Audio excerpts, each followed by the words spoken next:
But when the baby was born, the baby was perfect. That was awesome. It was just so awesome. It was such a blessing.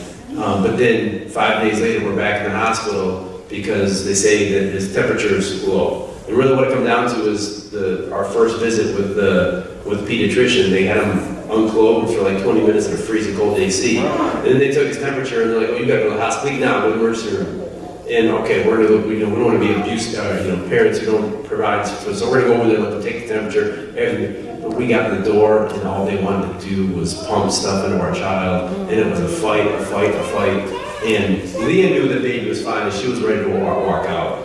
But there was that what if for me, because the doctor's like 1 in 10. 1 in 10. This is the protocol. If we don't give them antiviral, if we don't give them antibiotics, if we don't give them, 1 out of 10 are gonna die. And I'm sitting there going, I can take that risk myself, no problem. And years ago, we said we were going to live on the side of the mountain. I looked at Leah and I said, if we were on the side of the mountain, there was no doctor, no problem. But now here I am, and the doctor says, this stuff will fix the problem. But wow, how do I put my faith out there for my 5-day-old child? I believe that the hardest strain on faith is when it comes to a medical world who says they can do it all. They claim that they can do it all. Okay, and the Lord had prepared me in 2 Kings chapter 12, I think, with Hezekiah. He went up to the mountain and he cast down the bronze serpent, because what was meant to be a healing of the fiery serpents that were biting them and to heal them, Moses made that bronze serpent. Many years later, the people were worshiping and burning incense to it. They began to worship what was supposed to just be a healing device.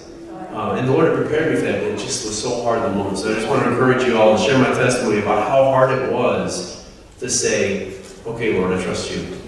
I trust you, Lord. I know that you, and so we got it. When did God heal you of this healing school? I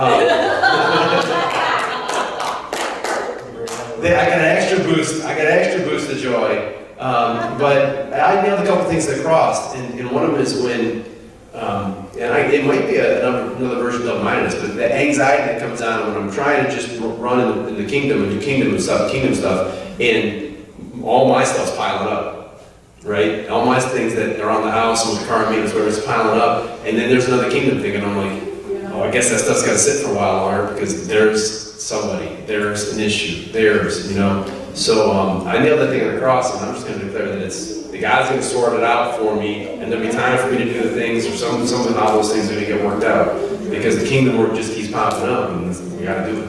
We got to go. So. Yeah, praise God.